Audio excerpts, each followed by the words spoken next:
They went ahead and signed the biggest media deal in the entire history of the league. It was a staggering agreement, spanning 11 years and valued at a jaw-dropping $2.2 billion. That's billion, with a capital B, a number so large it feels almost unreal, like something out of a fantasy. The headlines in every newspaper and on every sports website screamed with excitement. They talked about growth. They talked about progress. They shouted from the rooftops that women's sports were finally getting the financial recognition they deserved, that they were finally cashing in on their hard work and dedication. But while the ink was still drying on those multi-billion-dollar contracts, a harsh and uncomfortable truth was lurking just beneath the surface. The very face of that miracle, the one single person who had actually made all of this possible, the one who had single-handedly moved the needle and brought the league to this incredible new height, was making less money than a manager at a local grocery store. Just $78,000. That is the official salary that Caitlin Clark is set to earn in the year 2025. $78,000 in a league that had just unlocked a treasure chest worth a staggering $2.2 billion. Take a moment and do the math in your head. It doesn't just look a little bit off. It feels completely and utterly rigged. Because when you look at the facts, when you look at the reality of the situation, it is rigged. Caitlin Clark isn't just another talented rookie finding her way in a professional league. She is the engine that powers the entire machine. She is the spark that ignited a fire of public interest that no one saw coming. She is the headline on every sports show, the name on everyone's lips. The league took her image, her silhouette, and wrapped its entire future around her, selling that story to networks and sponsors like it was a prophecy, a guaranteed path to untold riches. And for a little while, it seemed to be working perfectly. The ratings for their games didn't just go up, they exploded. Ticket sales didn't just increase, they spiked to levels never seen before. The demand for her jersey was so overwhelming that it crashed the online servers of the league's merchandise partner. Suddenly, television networks that had barely bothered to cover the WNBA in the past were now desperately begging for the rights to broadcast their games. But they weren't just investing in a league that was suddenly on the rise. They were investing in her, one person, one incredible game-changing phenomenon. And yet, despite all that, she is getting paid less than the person who probably manages the WNBA's social media accounts, not even counting their advertising bonuses. This whole situation isn't about greed. It's about something much more fundamental. It's about leverage. It's about power. Because when one single athlete becomes the sole reason that casual fans even know a sports league exists, that's not the value of a role player. That's not just a small cog in a big system. That single person is the system. And that very system is squeezing her into the smallest possible contract that is allowed under the league's rookie pay scale. A 4-year deal worth a total of just $338,000. Meanwhile, each and every year of that new media deal is worth over $200 million. So, again, you have to ask yourself, who is actually getting paid here? The WNBA didn't just discover a little bit of gold. They stumbled upon a motherlode, a treasure so vast it could change everything. They paved the streets of their league with that gold, and then they turned to the miner who dug it all up out of the ground and told her that she could walk on those streets. But she had to do it barefoot. And the public, for the most part, bought into the illusion. They cheered and celebrated the historic TV deal.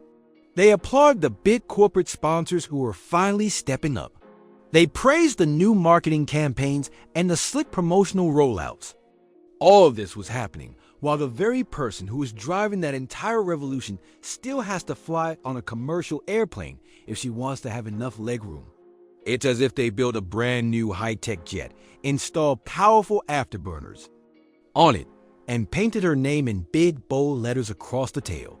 But then they turned to her and told her that she couldn't take off just yet. Because, development takes time. Because greatness, they say, has to wait for its turn. But let's make no mistake about it. No other player in the history of this league has ever moved this much money this quickly. No one else has sold out arenas in cities where she doesn't even play for the home team.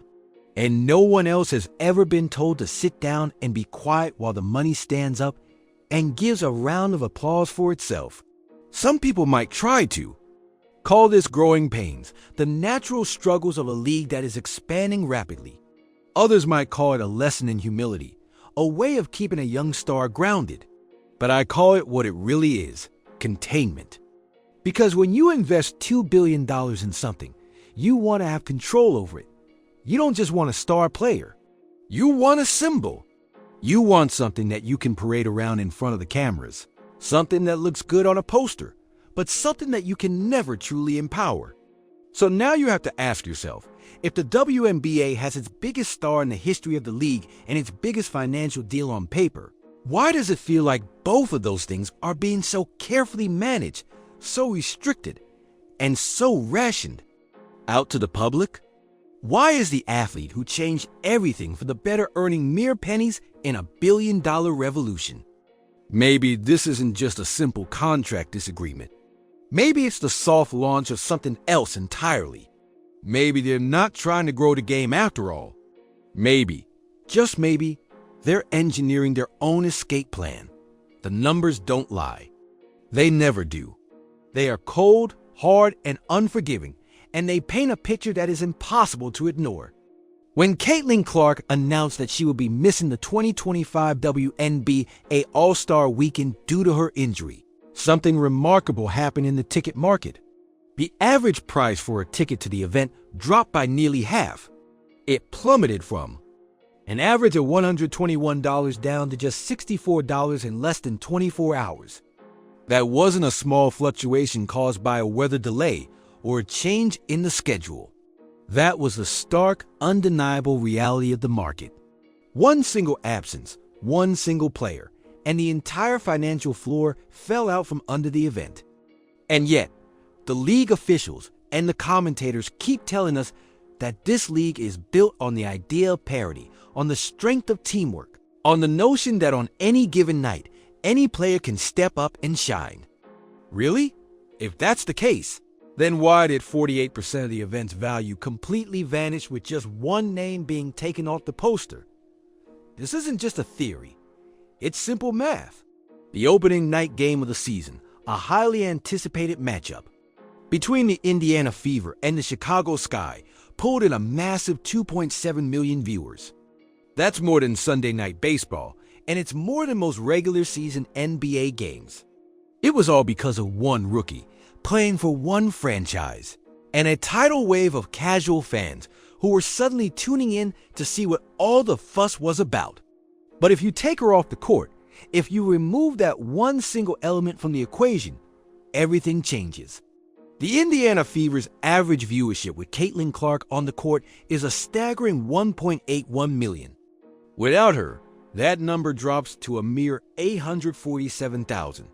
That is a 53% drop in viewership.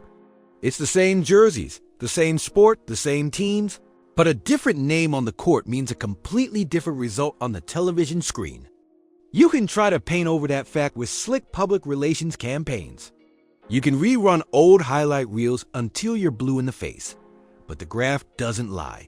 When she plays, America watches. When she sits, America scrolls to the next. So, what happens next? What is the league's plan?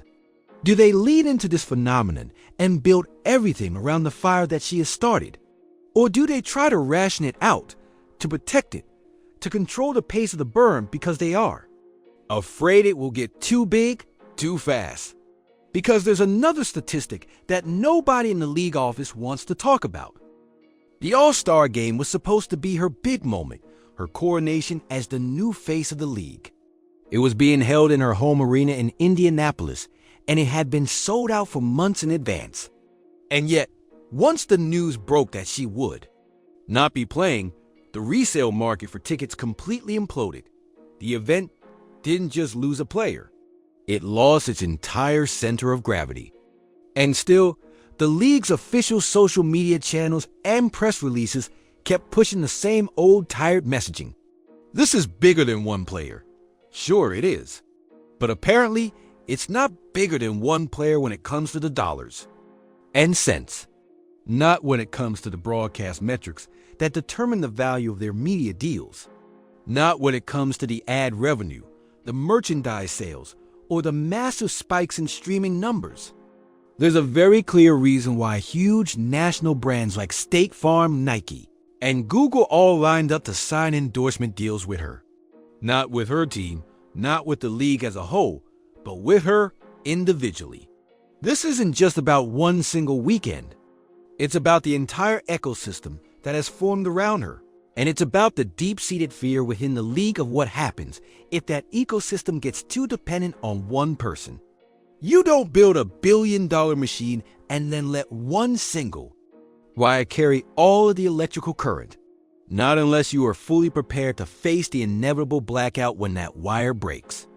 And yet, that is exactly what is happening right now in the WNBA. They have opened the money valve all the way up, but there is someone standing at the faucet, carefully measuring every single drop that comes out. And here's the most dangerous part of all. The fans are starting to notice. They are seeing who gets promoted by the league, who gets quietly sidelined, who gets protected by the referees, and who gets hit with hard fouls that go uncalled. They are seeing the clear difference in the whistle calls between different players. They are seeing the difference in how injuries are covered by the media. And when the story that the league is telling doesn't match what they are seeing on the scoreboard and on the court, their trust in the league begins to die. It dies quietly at first, and then it dies all at once. Because people don't just support a league. They support a narrative, a story that they can believe in. And if that narrative starts to feel hollow and fake, then the support for it simply evaporates.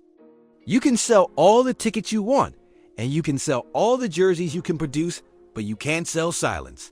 Not when the audience knows better. Not when every single statistic is screaming the truth much louder than any headline ever could. So you have to ask yourself, how long will it be before the fans stop cheering and start checking the receipts? How long will it be before the Nielsen ratings return the favor and show the world what happens when you take your audience for granted? Because when you promise your fans a revolution and all you deliver is a rerun of the same old story, the next number you might see on your viewership chart could be 0. She sat out one game, and the ratings completely collapsed. They went from a massive 1.8 million viewers down to just 847,000. It was a drop so sharp and so sudden that it left scorch marks on the viewership chart for everyone to see. And yet, the official statement from the league about her injury was as calm as a still lake. No timetable for her return, they said. She is progressing well. There is no cause for concern. Really, no cause for concern? Because half of your audience just walked out the door in the middle of the show. That's not a sprained ankle. That's a signal. And the silence that surrounded that signal was louder than any buzzer beater could ever be. You would think that a league that is riding a massive media boom would flood the zone with updates about its biggest star. You would expect complete transparency, daily press conferences, and detailed evaluations of her recovery. Instead, what we got from the league was a complete and total communications blackout. There was no footage from her practice sessions, no behind-the-scenes walkthroughs of her rehab, just quiet, generic graphics on social media, and vague quotes from the team, all of them carefully chosen and heavily filtered. The whole situation felt less like an injury update and more like a crisis management drill. Meanwhile, the league's marketing machine just kept on humming along. They pushed out generic promotional videos, they rare old highlight reels, and they celebrated the idea of team effort. But here's the thing, when the star of the show suddenly disappears and nobody in charge addresses the giant elephant in the room, the fans start to whisper. And then, those whispers get louder and louder. It's not the absence itself that creates doubt. It's the way that absence is handled. You can't just dim the lights on the center stage and expect the audience to keep clapping on cue. Not when the headliner of the tour vanishes in the middle of a performance. And let's not pretend for a second that the league didn't know what it had in Caitlin Clark. She isn't just a role player. She is the engine that has turned their worthless ticket stubs into solid gold bars. So when she suddenly looks off in the middle of a game, when she is seen grimacing and clutching her side, and then she goes completely dark for days on end, people are going to notice. And when the very same league that has made millions of dollars off of every single step of her rise to fame suddenly stops talking about her, that's not just a coincidence. That is a carefully choreographed move. You can see it in the little things. There were no Instagram live sessions from her, no casual locker room banter with her teammates, no pre-game warm-ups in front of the press. There was just a clean, cold, digital silence. It was as if someone had hit the pause button on the entire narrative and was just hoping that no one would bother to ask why. But this isn't a soap opera. It's a billion-dollar business. And the fans are not just background extras in the story. They notice when the spotlight suddenly turns off. They notice when it's not just an injury. It's a complete omission from the story. So, what's the play here? Is this just a cautious PR approach designed to protect a valuable brand asset? Or is it a coordinated delayed tactic while something much bigger is brewing behind the scenes? Because if the league truly trusted this moment, they would own it. They would be open and honest about it. Instead, they are acting like they are trying to buy time.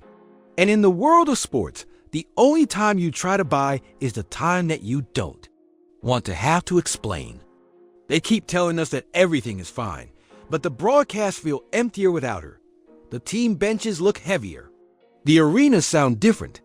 And the longer this strange silence stretches on, the harder it becomes to believe that this is just about her rehab.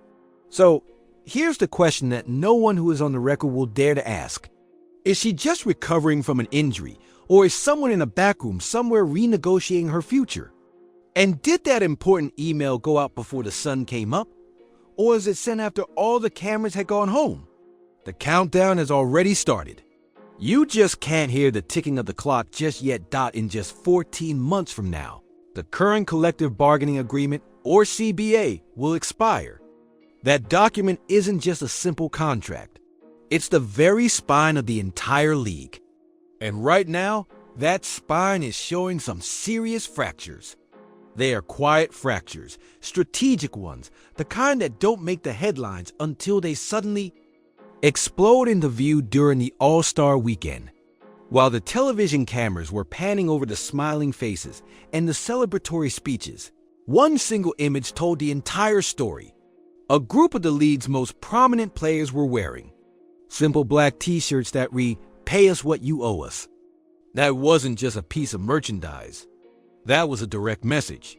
And it didn't come from the fringe players on the end of the bench. It came from the very heart of the roster, on the biggest weekend of the year, right in front of every single sponsor, every league executive, and every broadcast partner. They called out the entire system on live television. That's not just a rebellion. That's a warning shot. You see, everyone is out there celebrating the new $2.2 billion media deal. But no one is talking about who actually gets all of that money. The league has guaranteed itself millions of dollars. The networks get a huge boost in their ratings. The advertisers get prime real estate to sell their products. And the players? They are still stuck on rookie contracts that wouldn't even cover the salary of a backup center in the G League. This isn't about jealousy. It's about balance. The players aren't asking for yachts and private jets. They are asking for equity, for a fair share of the pie that they helped to bake. Because when one superstar player is responsible for driving 27% of the league's total revenue, and she still has to fly on a commercial airplane, the math just doesn't check out. And when her teammates start putting on protest shirts during the most televised event of the entire season, it means that something is seriously boiling just beneath the surface. What we are seeing right now isn't just injury management. It's risk management. The system is stretching itself thin, trying to buy time, and praying that no one looks too closely at the numbers. But the players already have. And they're not just tweeting about it anymore. They are organizing, they are aligning, and they are planning for the future. And here's the quiet part that no one is saying out loud. This isn't just about Caitlin Clark. It's not just about merchandise splits or playoff bonuses. It's about power, it's about control, and it's about the very structure of the league. The same system that built this league up from nothing is now watching its own product outgrow the walls of the building. And when that happens, you either have to renovate the building or the entire foundation will crack. This current CBA is the last one that was written in a world where the WNBA was still begging for a little bit of attention. The next one will be negotiated by athletes who have finally tasted what it's like to have leverage, who have seen firsthand what happens when one single rookie can move national television ratings, and who know that they are worth more than just slogans and token advertisements. And if those talks don't go well, if the math doesn't change in their favor, don't be surprised if the 2026 season doesn't start on time, or if it starts without its biggest stars. Because what is brewing right now isn't just a simple debate over salary caps. It is the first major labor flashpoint of the streaming era, and it is coming up very fast. So here is your timeline, 14 months. That's all the runway that is left before the next big negotiation. 14 months before a league that is being fueled by record breaking. Viewership walks straight into a wall of demands that it simply cannot dodge. You can call it a contract cycle. You can call it just business. But I call it what it really is. It's a time bomb ticking away right under the hardwood floor. And every single dribble of the basketball brings it 1 second closer to zero. Indianapolis didn't just lose a player for a few games. It lost its pulse. The lights in the arena were on, and the cameras were all rolling. But the electricity, the buzz, the excitement, it was all gone. What was supposed to be a massive celebration, the All-Star Weekend held front and center in Caitlin Clark's home arena, became something else entirely.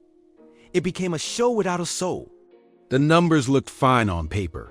The game pulled in over 2 million viewers, which is still the second highest viewership in WNBA All-Star history.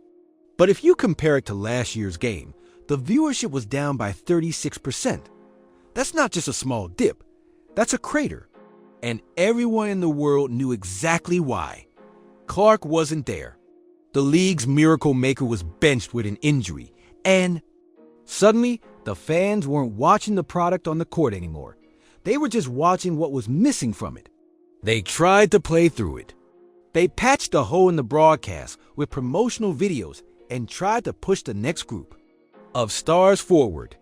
But the damage had already been done. Because this wasn't just about the minutes played in the game or the specific matchups. It was about meaning. People didn't tune into the All-Star game just because a game was happening. They tuned in because she was supposed to be the moment. And when that moment suddenly disappeared, the silence in the arena got very loud. You could feel it in the way the crowd buzzed with anticipation before the game, and then fell completely flat, like a concert that had cut the sound in the middle of a chorus and then just told the audience to clap anyway. The fans kept waiting for a surprise return. They were hoping to see her walk out of the tunnel, for a dramatic twist in the storyline, but it never came. There were just a few shots of her on the sideline, a reminder of the distance between her and the court, a constant reminder of what could have been. And here's the part that no highlight reel will ever show you. Disappointment has a much longer shelf life than hype does.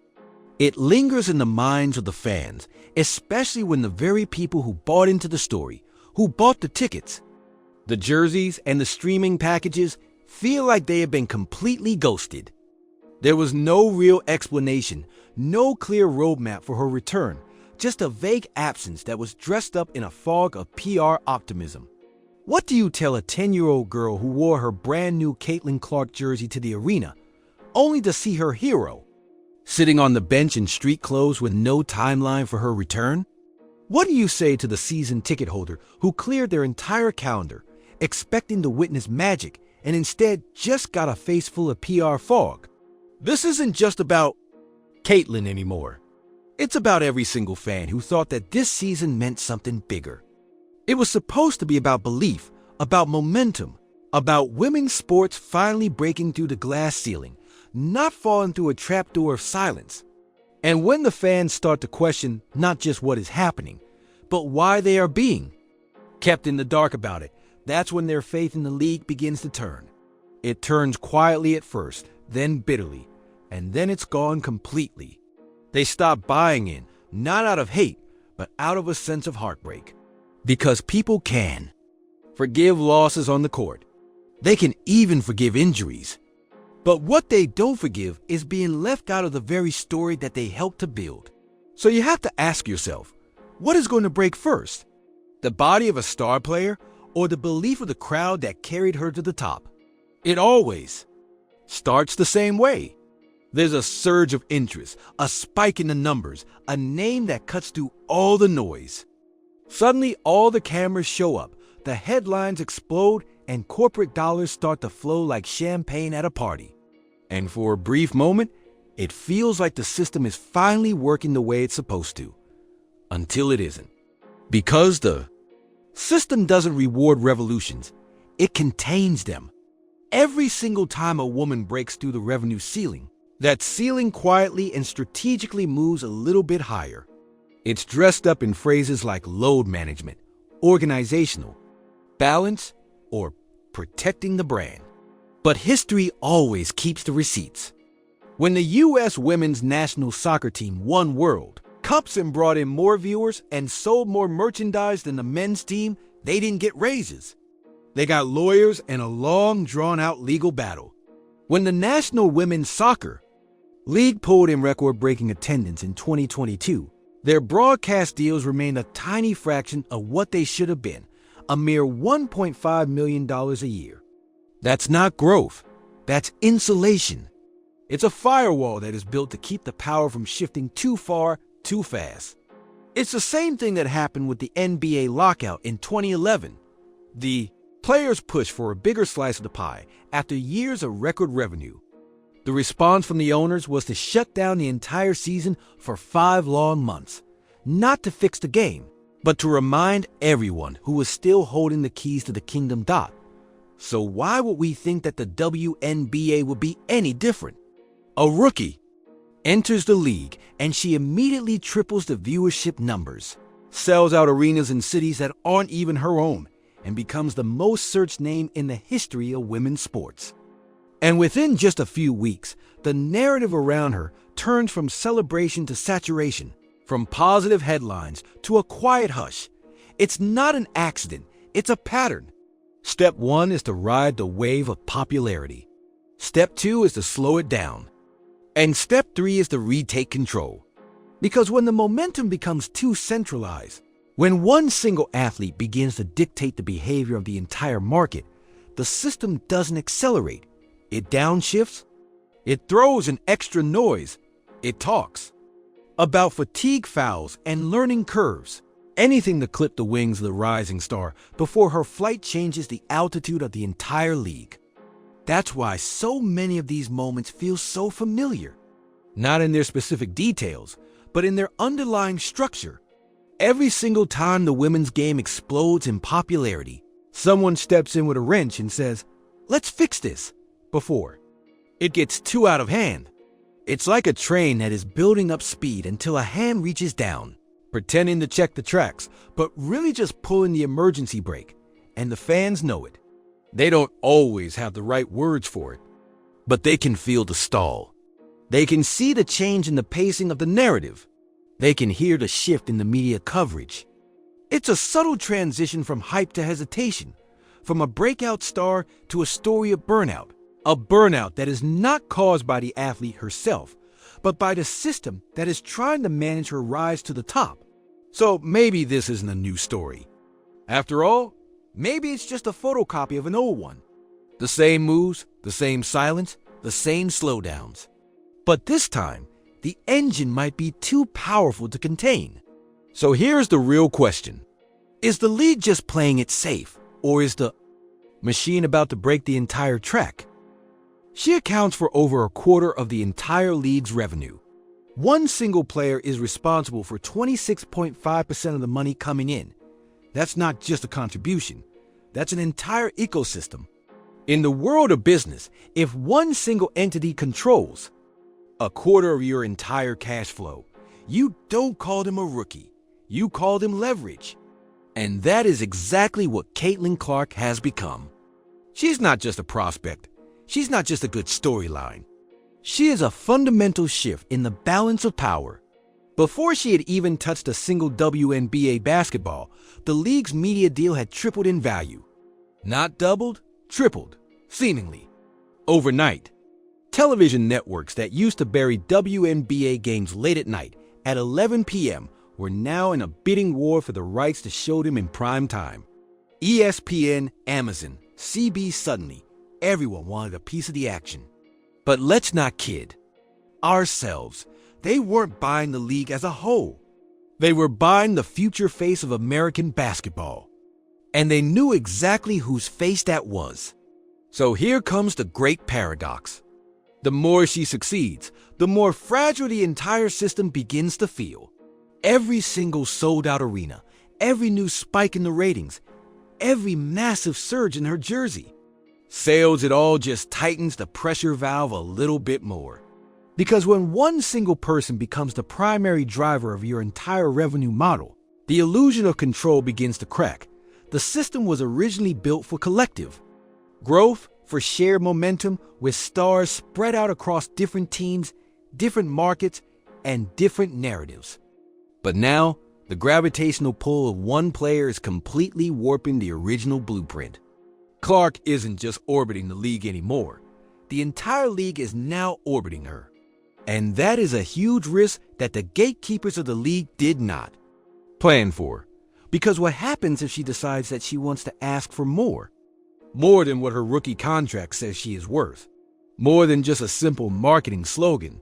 More than just polite applause and a few Instagram edits. What if she wants a real seat at the table?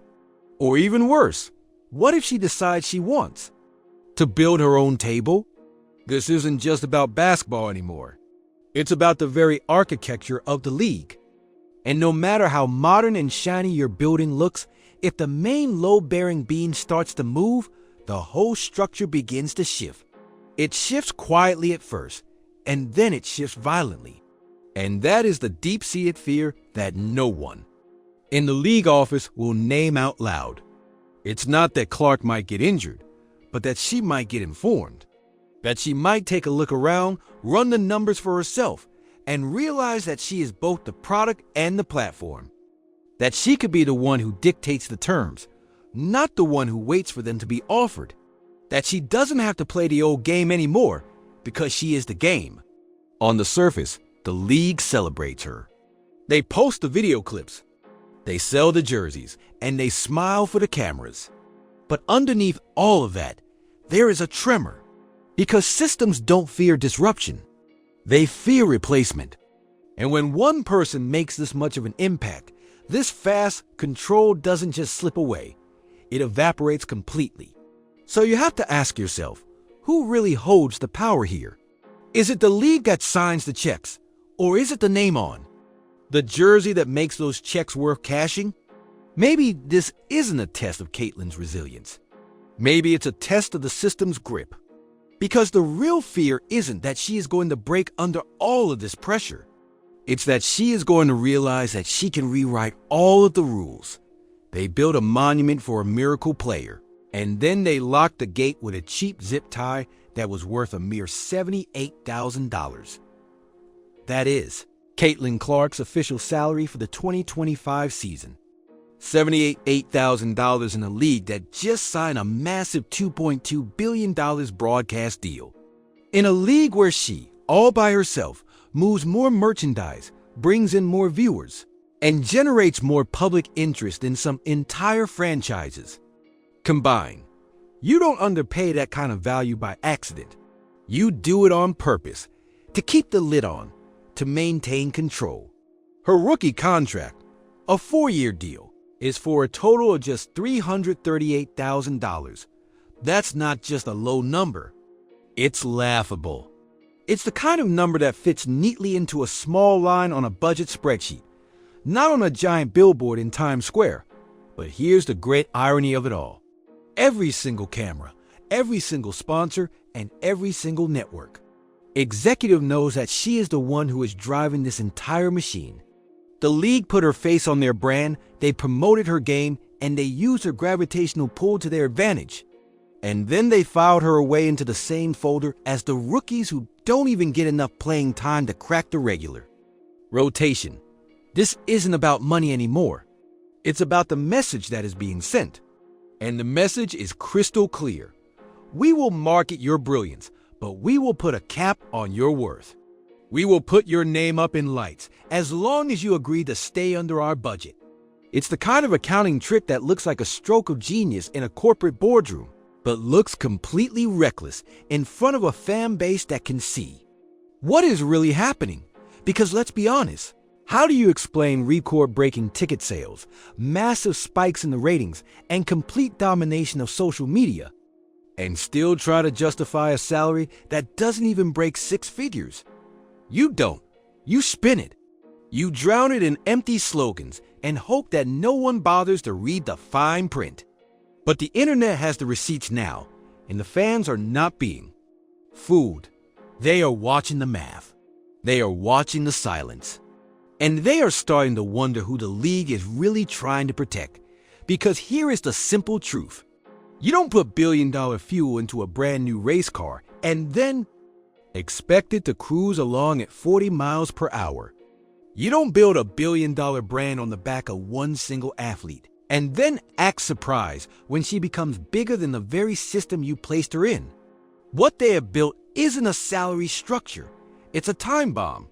It's a billion-dollar blueprint that has been printed on flimsy paper towels, just waiting for the next storm of public outrage to come along and smear all the ink. So now, the question isn't if she is going to break free from this system. The question is when. And when she does, the entire narrative won't just shift, it will completely shatter. Because they thought that they were just managing a star player.